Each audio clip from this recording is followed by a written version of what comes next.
Les professionnels des médias, les leaders de la société civile, les membres de partis politiques étaient ensemble dans un atelier ce lundi à Kisangani, une initiative du Conseil supérieur de l'audiovisuel et de la communication.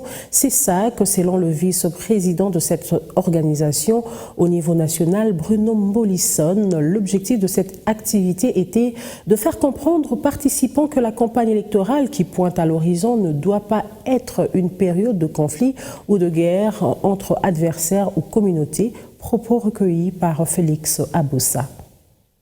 Il s'agissait pour nous de lancer la campagne de vulgarisation de la directive sur la réglementation de la campagne électorale à travers les médias dans tout l'espace de la Grande Orientale. C'est un exercice que les autres collègues membres de la plénière du CESAC l'ont fait dans d'autres espaces provinciaux. Le CESAC, en tant qu'autorité de régulation, à travers cette directive, voudrait veiller à ce que les intervenants dans les médias pendant la campagne électorale ne confondent pas compétition politique et déchirement du pays. C'est ce que le CESAC voudrait éviter à travers la vulgarisation de ces documents. Parce que la campagne électorale est réglementée par la loi électorale, par la loi organique sur le CESAC et par cette directive. Les médias doivent éviter d'accorder les espaces aux politiciens ou aux candidats qui viennent attaquer d'autres candidats, qui incitent la population à la division et à la haine. Les médias également doivent alerter les pouvoirs publics, les services spécialisés sur les comportements de certains candidats qui peuvent être de nature à troubler l'ordre public, à diviser les Congolais et à provoquer parfois des dérèglements indescriptibles. C'est ça le rôle des médias que nous avons mis en premier plan, mais au-delà des médias, il y a des intervenants politiques, il y a des leaders de la société civile qui participent à la production médiatique.